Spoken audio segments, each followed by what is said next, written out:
નમસ્કાર, આર ગુજરાત ન્યૂઝમાં આપનું સ્વાગત છે। હવે જોઈએ આજના સમાચાર। નારોલમાં ફાયરિંગ, મિત્રના ઘરે મજાક મસ્તીમાં ગોળીબાર, ખાનગી બેંક મેનેજર સહિત બેની ધરપકડ। અમદાવાદના નારોલ પોલીસ સ્ટેશન વિસ્તારમાં મોડી રાત્રે ફાયરિંગની ગંભીર ઘટના બની છે। ત્રણ મિત્રો રાત્રે જમવાના કાર્યક્રમ માટે ભેગા થયા ત્યારે મુખ્ય આરોપી સિદ્ધાંતસિંહના ઘરમાં રાખેલી દેશી બનાવટની પિસ્તોલ સાથે મજાક મસ્તીમાં ચેકિંગ દરમિયાન ગોળી છૂટી ગઈ। આ અકસ્માતમાં ધર્મેશ કુમાર મિશ્રા નામના યુવકને માથાના ભાગે ગોળી વાગતા તે ગંભીર રીતે ઇજાગ્રસ્ત થયો હતો। જો કે પોલીસે ગેરમાર્ગે દોરવાનો પ્રયાસ કરનાર ખાનગી બેંકના મેનેજર સિદ્ધાંતસિંહ અને તેના મિત્ર રોહિત પ્રજાપતિની ધરપકડ કરીને ગુનો દાખલ કર્યો છે। મોડી રાત્રે મિત્રના ઘરે ભેગા થયા પછી અકસ્માત નારોલ વિસ્તારમાં આ ચકચારી ઘટના મોડી રાત્રે આશરે 12:30 વાગ્યાની આસપાસ બની હતી। સિદ્ધાંતસિંહ સુનિલસિંહ ભૂમિહારના ઘરે તેના બે મિત્રો ધર્મેશ કુમાર નકુભાઈ મિશ્રા અને રોહિત પ્રજાપતિ જમવા માટે ભેગા થયા હતા। વાતચીત અને મજાક મસ્તી દરમિયાન મુખ્ય આરોપી સિદ્ધાંતસિંહના ઘરમાં રાખવામાં આવેલી દેશી બનાવટની પિસ્તોલ તેમના હાથમાં આવી। મિત્રોએ પિસ્તોલને વારાફરતી લોડ કરીને ચેક કરવાનું શરૂ કર્યું। ધર્મેશ કુમાર અને રોહિત પ્રજાપતિએ અગાઉ ટ્રિગર દબાવ્યું પરંતુ કોઈ ફાયરિંગ થયું નહીં। જોકે જ્યારે સિદ્ધાંતસિંહ દ્વારા ફરીથી ગન ચેક કરવામાં આવી ત્યારે અચાનક ફાયરિંગની ઘટના બની। એક જ રાઉન્ડ ફાયર થયું જે સીધો ધર્મેશ કુમાર મિશ્રાને માથાના કાનની ઉપરના ભાગે વાગ્યો। ફાયરિંગ થતાં જ ગભરાયેલા સિદ્ધાંતસિંહ અને અન્ય મિત્ર ધર્મેશ કુમારને તાત્કાલિક હોસ્પિટલ લઈ ગયા હતા। સદભાગે ઇજાગ્રસ્ત ધર્મેશ કુમાર મિશ્રા હાલમાં હોસ્પિટલમાં દાખલ છે અને તેમની હાલત આઉટ ઓફ ડેન્જર હોવાનું જાણવા મળ્યું છે। તેમજ તેઓ એકવાર ભાનમાં પણ આવ્યા હતા। પોલીસની સઘન તપાસ અને ધરપકડ। શરૂઆતમાં આરોપીઓ સિદ્ધાંતસિંહ અને રોહિત પ્રજાપતિએ પોલીસને ગેરમાર્ગે દોરવાનો પ્રયાસ કર્યો। તેઓએ પોલીસને જણાવ્યું કે આ ઘટના બાઇક ઓવરટેક કરવાના ઝઘડામાં બહાર બની છે। જોકે પોલીસે કડક પૂછપરછ કરતા બંને ઇસમોએ આખરે સ્વીકાર્યું કે ફાયરિંગ સિદ્ધાંતસિંહના ઘરે જ થયું હતું। પોલીસે ગેરમાર્ગે દોરવા અને ગંભીર ગુનો આચરવા બદલ ભારતીય ન્યાય સંહિતાની કલમ 110-54, આર્મ્સ એક્ટની કલમ 25(1)(b) અને 27(a) મુજબ ગુનો દાખલ કરીને બંનેની ધરપકડ કરી છે। સિદ્ધાંતસિંહ સુનિલસિંહ ભૂમિયા મુખ્ય આરોપી મૂળ મધ્યપ્રદેશના રહેવાસી, ખાનગી બેંકમાં રિલેશનશિપ મેનેજર તરીકે ફરજ બજાવે છે। રોહિત ઉર્ફે રીટક ભોલેરામ પ્રજાપતિ મૂળ મધ્યપ્રદેશના રહેવાસી, રિક્ષા ડ્રાઇવિંગનું કામ કરે છે। તપાસ દરમિયાન સામે આવ્યું કે દેશી બનાવટની આ પિસ્તોલ સિદ્ધાંતસિંહે નારોલના રહેવાસી શંકર યાદવ નામના ઇસમ પાસેથી મેળવી હતી। નારોલ પોલીસે શંકર યાદવને પણ રાઉન્ડ અપ કરી આ હથિયાર તેને ક્યાંથી અને કયા કારણસર મેળવ્યું હતું તે અંગે વધુ પૂછપરછ હાથ ધરી છે। હાલમાં પોલીસે આરોપીઓએ જે જગ્યાએ હથિયાર ફેંકી દીધું હોવાની વિગત આપી છે ત્યાં તેને રિકવર કરવા માટે કાર્યવાહી ચાલુ। સ્વાગત છે। અમદાવાદના નારોલ વિસ્તારમાં ગઈકાલે મોડી રાત્રે એક ફાયરિંગની ઘટના બની હતી। ત્રણ મિત્રો જ્યારે જમવા બેઠેલા હતા પછી એને મસ્તીમાં એક દેશી તમંચાથી ફાયરિંગ કરી દીધી હતી। એના પછી એક મિત્રને ઘાયલ થયો હતો। ઘાયલ મિત્રને અમદાવાદની LG હોસ્પિટલ ખસેડવામાં આવ્યો હતો। નારોલ પોલીસે આ અંગે ગુનો નોંધી ત્રણ મિત્રો પર ફરિયાદ દાખલ કરી છે। એમાંથી બે મિત્રોની ધરપકડ કરી છે અને ત્રીજા મિત્ર જે ઘાયલ છે તેની ધરપકડ કરવાનું બાકી છે। રઈસ સૈયદ, અમદાવાદ।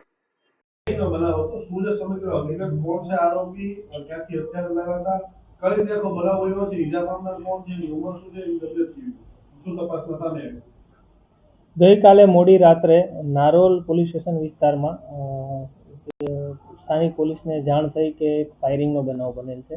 તાત્કાલિક નારોલ પોલીસની ટીમ અને વટવા પોલીસની ટીમ સ્થળ ઉપર જઈને તપાસ કરતા એક જે ડિટેલ પૂછતા એવું જાણવા મળેલ છે કે ત્રણ મિત્રો ભેગા થયા હતા, જેમાં એક મિત્રના ઘરે ભેગા થઈને તેઓ જમવાનો પ્રોગ્રામ કરતા હતા રાત્રે 12:30 વાગ્યા આજુબાજુ।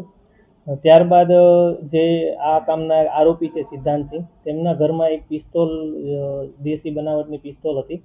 તેને એકબીજા જે મિત્રો છે તે ચેક કરતા હતા લોડ કરીને અને તેવામાં સૌથી પહેલા જે ઈજા પામનાર છે તેના દ્વારા પણ ચેક કરવામાં આવી। ત્યારબાદ આ કામના જે અન્ય આરોપી છે તેણે ચેક કરતા, લોડ કરતા, મજાકમાં ફાયર કરતા તે ફાયર થયેલ અને તેઓના જ એક મિત્ર જેનું નામ છે ધર્મેશ કુમાર નનકુભાઈ મિશ્રા, તેઓને માથામાં કાનની ઉપરના ભાગે એક ગોળી વાગેલ છે।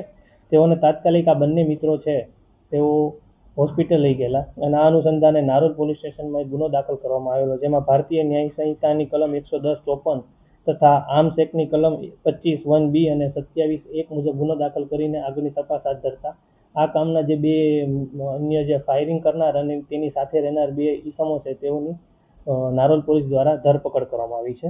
આ બંનેના નામ છે સિદ્ધાંતસિંહ સુનિલસિંહ ભૂમિહાર, જેઓ મૂળ મધ્યપ્રદેશના રહેવાસી છે અને ખાનગી બેંકમાં તેઓ રિલેશનશિપ મેનેજર તરીકે કામ કરે છે.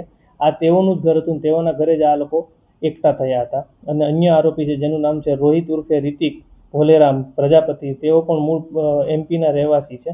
પણ આ બંને ઈસમો વટવા વિસ્તારમાં રહે છે અને તેઓ રિક્ષા ડ્રાઇવિંગનું કામ કરે છે. તો આ બંને ઈસમોને ગિરફ્ત કરીને આગળની કાયદેસરની કાર્યવાહી કરવામાં આવી છે. આગળની તપાસ હાથ ધરતા તેવું પણ જાણવા મળ્યું છે કે આજે દેશી બનાવટની જે પિસ્તોલ હતી તેઓ સિદ્ધાંતસિંહ ના ઘરે જે હતી તેઓ દ્વારા શંકર યાદવ નામના ઈસમ પાસેથી લેવામાં આવેલ હતી તેવું હાલ પ્રાથમિક લેવલે જાણવા મળ્યું છે. આ અનુસંધાને જે શંકર યાદવ નામના વ્યક્તિ છે તેઓને પણ રાઉન્ડ અપ કરીને આગળની તપાસ હાથ ધરવામાં આવી છે. અને આ કામમાં જે ઈજા પામનાર છે તેઓ હાલ હોસ્પિટલમાં દાખલ છે. તેઓ એકવાર કોન્શિયસ પણ થયા હતા. તે અનુસંધાને પણ આ ઘટના બાબતે રીવેરીફાઈ પોલીસ દ્વારા કરવામાં આવેલ હતું અને હાલ આઉટ ઓફ ડેન્જર છે, પરંતુ હાલ અત્યારે એડમિટેડ છે.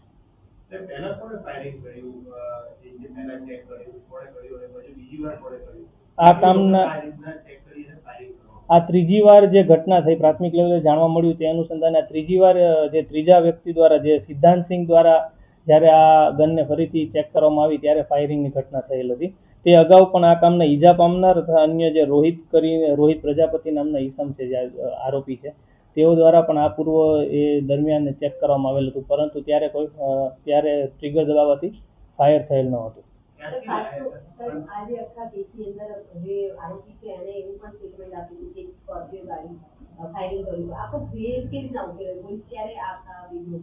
એમાં જ્યારે શરૂઆતમાં બંને જે વ્યક્તિઓને રાઉન્ડ અપ કરીને તપાસ ધરવામાં આવેલી ત્યારે તેઓએ અલગ અલગ કહાનીઓ દ્વારા પોલીસને જાણ કરવામાં આવેલી કે આ પ્રમાણે કોઈ અમે બાઇક ઉપર જતા હતા અને કાર દ્વારા ઓવરટેક કરવામાં આવીને જે ઝઘડો થયો તેમાં આ પ્રકારની ઘટના બની હતી. તે સિવાય પણ અન્ય એક બે કારણો આપ્યા, પણ ખૂબ કડક પૂછતાછ કર્યા બાદ પ્રાથમિક લેવલે જાણવા મળ્યું હતું કે આ કામના જે મુખ્ય આરોપી છે સિદ્ધાંતસિંહ સુનિલસિંહ ભૂમિયાર, તેઓ ઘરે એકલા હતા. તેઓની માતા છે તે હોસ્પિટલાઇઝ છે, તેઓને એક બીમારી છે તે અનુસંધાને. તો તેઓની માતાની ખબર કાઢવા જે અન્ય બે જે મિત્રો હતા તેઓ તેના ઘરે આવેલ હતા અને જમ્યા બાદ તેઓની માતાની ખબર કાઢવા જવાના હતા, પરંતુ તેઓને પોતાના ઘરે આ ઘટના થઈ છે તે જાણ ન કરવી હતી, તે માટે તે લોકો ગેરમાર્ગે દોરતા હતા.